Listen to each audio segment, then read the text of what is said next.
Hello, this is Richard Hammack's Calculus 1 course. We are in part 4 of the course on applications of derivatives. Today in lecture 32a, we'll talk about an issue called concavity. This is the first installment of a two-part lecture. Today we'll talk about concavity, and next time in 32b, we'll put that idea to work to find extrema of functions. The big picture here, not just in this lecture, but the first 5 or 6 lectures of part 4, is this. Our goal is to understand the behavior of a function f of x. And the approach is to use derivatives as tools to understand the function f. In lectures 30 and 31, we were concerned with the question, what does f prime tell us about f? And we found that the sign of f prime gave us where f was increasing and where it's decreasing. In lectures 32, parts A and B, the question is, what does the second derivative tell us about the function f? And we'll see that it tells us a lot.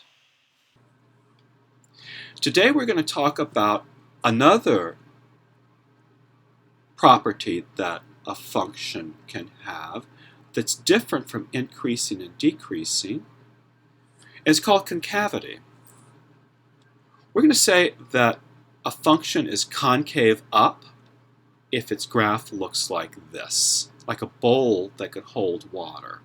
We call that a concave up shape. Whereas f of x is going to be concave down if it's shaped like an upside down bowl that would spill water. It's concave up.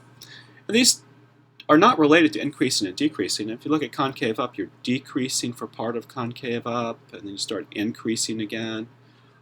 Likewise, for concave down, you're increasing and then decreasing. These terms are distinct and different from increasing and decreasing. And of course, a function can be concave up in some places and concave down in other places. Here's a function f of x. It starts out being concave down because it echoes this shape here, the concave down shape. And then you switch over right here to a little piece of the graph that's concave up. It looks like that part of concave up. And then after that, you're concave down again. So it looks like in this case we're concave down from negative infinity to 1, and then from 1 to 2 you switch to concave up, and then from 2 to infinity it looks like it's concave down. We'll summarize that right here. F of x is concave up on the interval from 1 to 2, and it's concave down on these two other intervals. There's a definition I'd like to mention. A point A, f of a, on the graph of f of x, where the concavity changes, is called an inflection point of the function. So in this example, there's an inflection point right here where we switch from concave down to concave up. And there's another one right there where we switch from concave up back to concave down. And again, I'll remind you that concave up and concave down are different from and distinct from increasing and decreasing. You can actually have 4 different combinations of these properties. They can mix and match in the following sense. In this table, the first row is concave up, and here's the shape of concave up and increasing. Here's the shape of concave up and decreasing. In the second row, we have concave down and increasing, and then concave down and decreasing. So typically, a function f of x will have pieces that have these various shapes. Like this one was concave down and increasing, then concave up and increasing, then concave down and increasing, and then concave down and decreasing. So that was what, at least 3 of these basic shapes.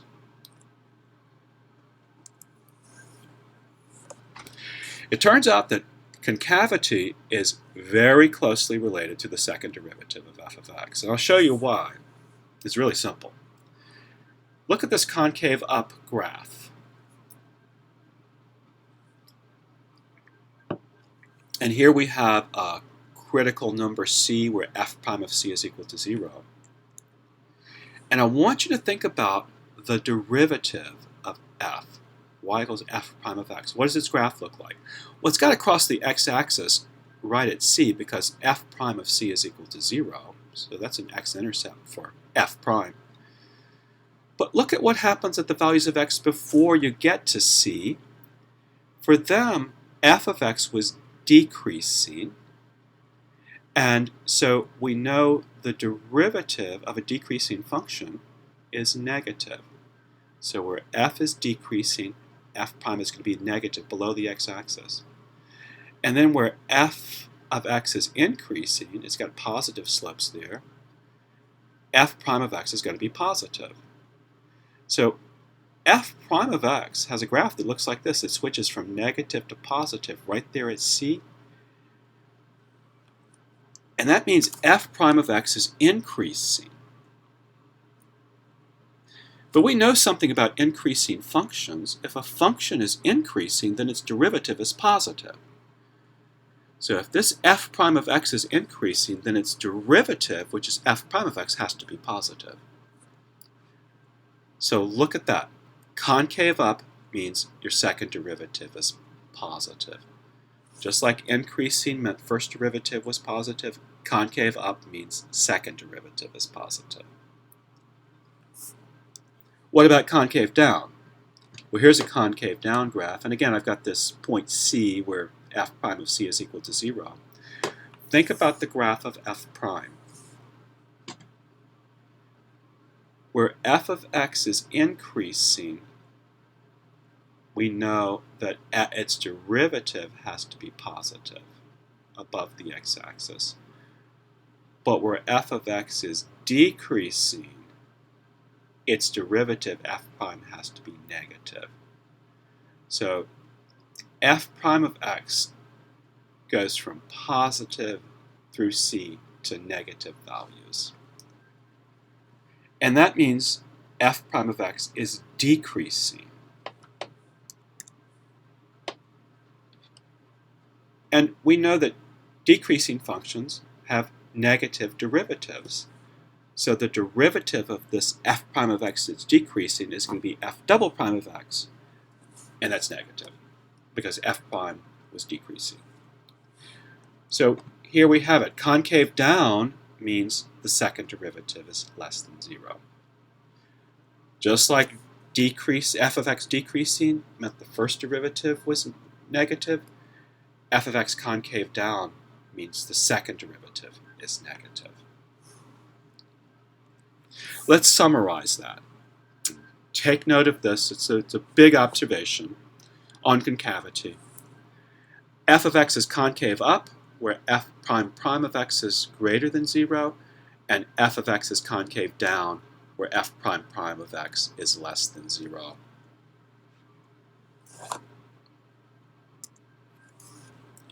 Let's look at an example of that. Here we want to find the intervals on which this function f of x equals 2x cubed minus 3x squared plus 5 is concave up or down. You'll probably recognize this function because this is exactly the same function we had in an example in the previous lecture, and we wanted to find out where it was increasing and decreasing. So here we're going to go a little bit beyond that. We're going to find out where it's concave up and concave down. Now, just for completeness, let's pull out all the stops, and we'll just solve this also as we work through it. We'll find out where it's increasing and decreasing and so on, just as a recap. And we'll eventually get down to where it's concave up and concave down. And the second derivative will tell us that. Now, for increasing and decreasing, remember you have to calculate the first derivative. And you need that for concavity too, because you'll need to calculate the second derivative. Either way, you got to look at f prime of x. It's 6x squared minus 6x. And last time we factored that as 6x times x minus 1. And we were looking for critical points, so we set that equal to 0, and we got critical points of 0 and 1. Those are the numbers that make f prime of x equal to 0. We'll also need the second derivative for concavity, and computing that, f prime prime of x is 12x minus 6. And just as we did for the derivative, let's set that equal to 0 and find out where the second derivative is 0. And right away you can see that the second derivative is equal to 0 when x equals 1/2. And you might want to call that 1/2. That's a critical point for f prime. Just like 0 and 1 were critical points for f, were critical points of f. Those were the values that made its derivative equal to 0. 1/2 is a value that makes the derivative of f prime equal to 0. So you might call it a critical point for f prime. Now we know we got to look at the signs of these various derivatives to figure out increasing, decreasing, and concavity. So let's draw ourselves a number line. We'll make a chart. We'll put on this number line the critical points 0 and 1, and also this value of 1/2 that makes the second derivative equal to 0. And you'll remember how we did increasing, decreasing last time.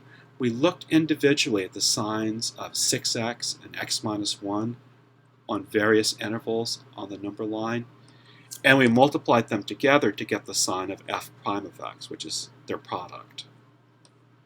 And f prime was positive from the interval from -infinity to 0. Then from 0 to 1 it was negative, and then it was positive again. So remember, that told us where f was increasing and decreasing. It decreases on the interval from -0 to 1, where its derivative was negative. Otherwise it's increasing, where its derivative is positive. But of course, that doesn't really answer our question. Our question here was about concave up or concave down. We're just rehashing stuff that we already did here. For concave up and concave down, remember, what we need to do is look at the sign of the second derivative, which is 12x minus 6. So we know that second derivative is equal to 0 right here at 1/2. So otherwise it wouldn't be equal to 0. We'd expect to see like positives or negatives on this side, positive or negatives on that side. Let's see what it is.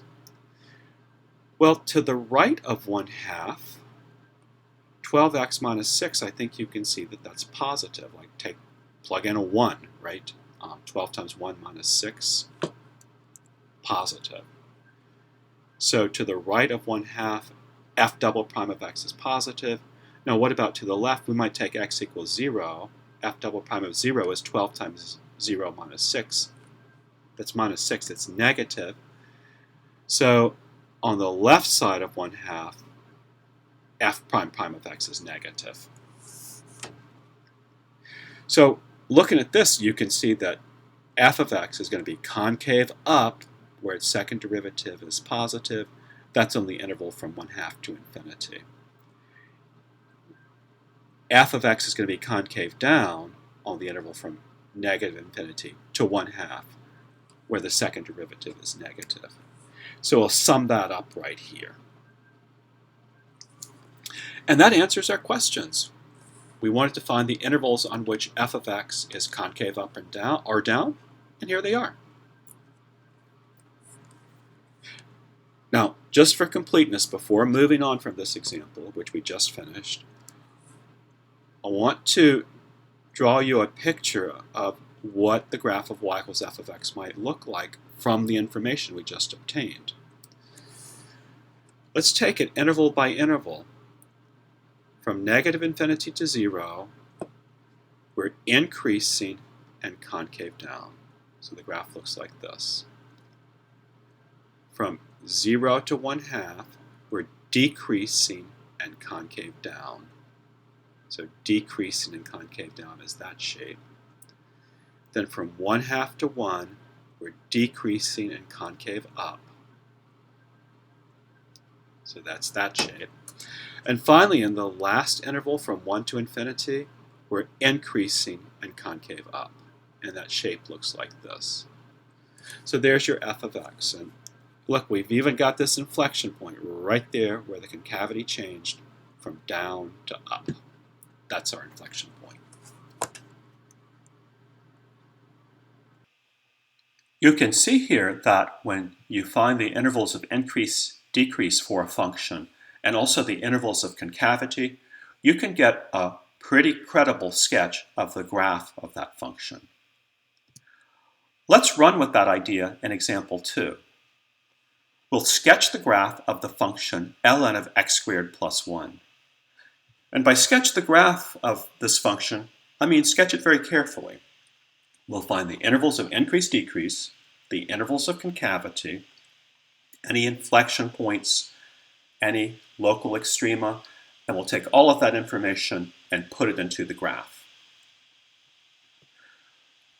The first thing you should do when you're about to sketch the graph of a function is to think about its domain. And notice here that whatever x is, x squared plus 1 is positive, and that's in the domain of ln. You can take ln of that. So the domain of this function is all real numbers. And that's good to know. We don't have to worry about any bad points where f of x is not defined. We can just draw our graph and get to work. To begin, we'll think about the intervals of increase, decrease. And for that we need the first derivative, the derivative of ln of x squared plus 1. Now this has the form of ln of g of x, and we know the derivative of that would be g prime of x over g of x, which in this case is 2x over x squared plus 1. So in one step we get the derivative, f prime, 2x over x squared plus 1. And we're looking for the sign of this derivative. Notice the denominator, x squared plus 1, is always positive, but the numerator, 2x, its sign depends on x. It's positive when x is positive and negative when x is negative. So the numerator controls the sign of f prime. F prime is positive when x is positive and negative when x is negative. So tally in that information down here. When x is positive, f prime will be positive.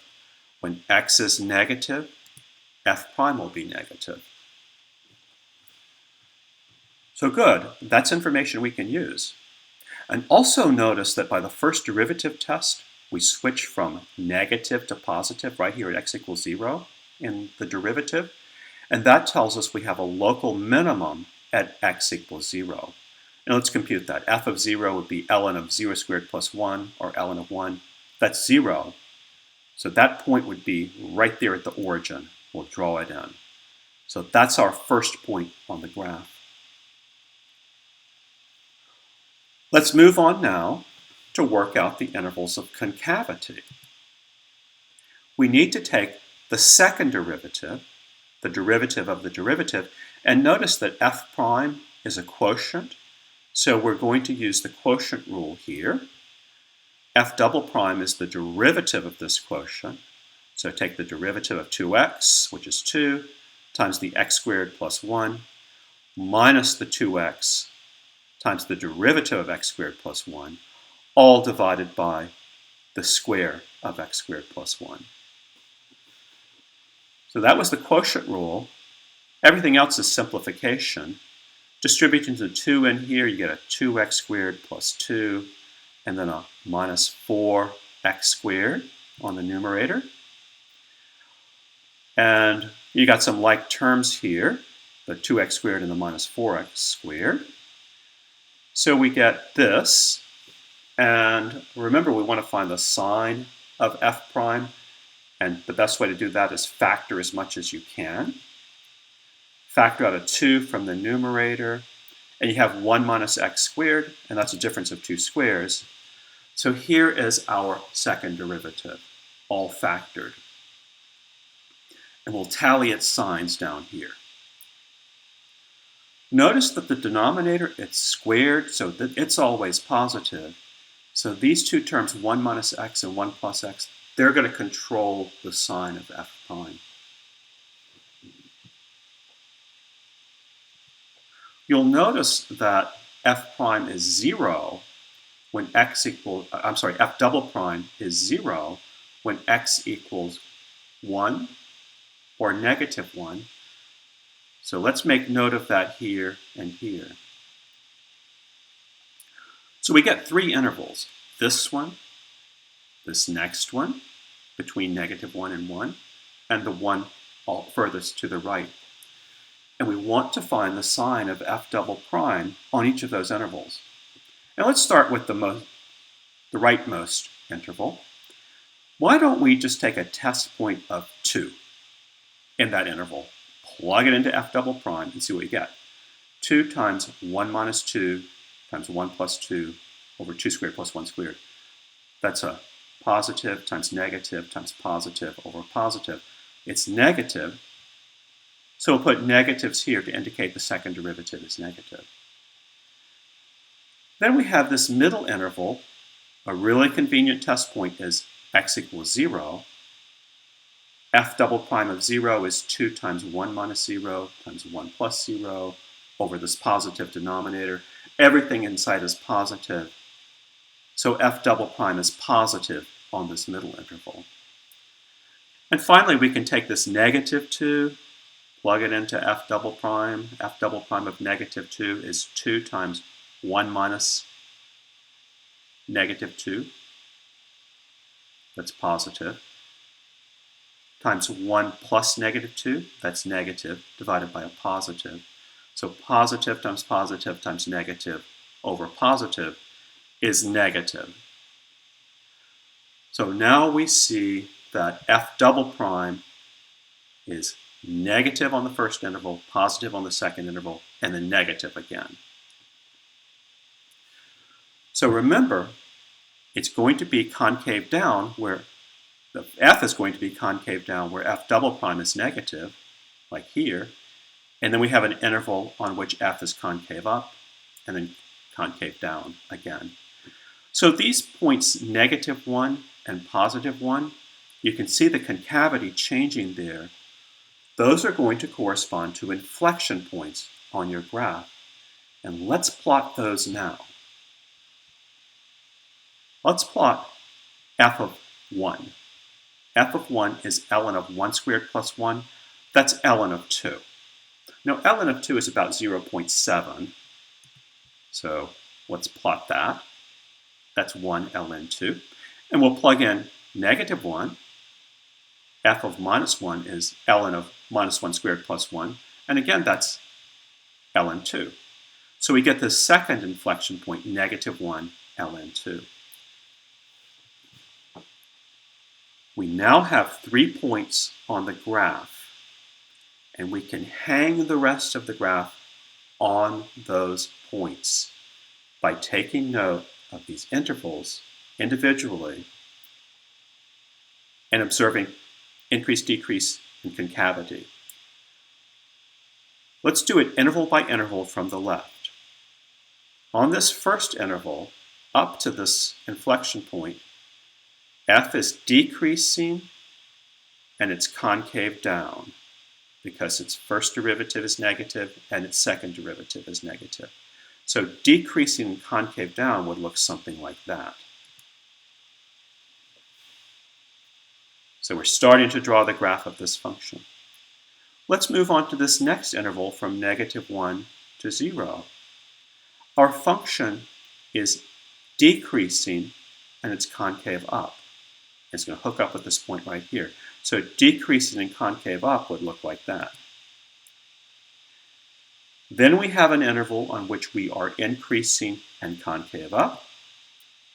And finally, an interval in which we are increasing for f, but concave down. Starting from this point, it's increasing, but it's concave down. That would look something like this. So here is our sketch of the graph of ln of x squared plus 1 with the correct intervals of increase, decrease, and concavity, and with the inflection points plotted.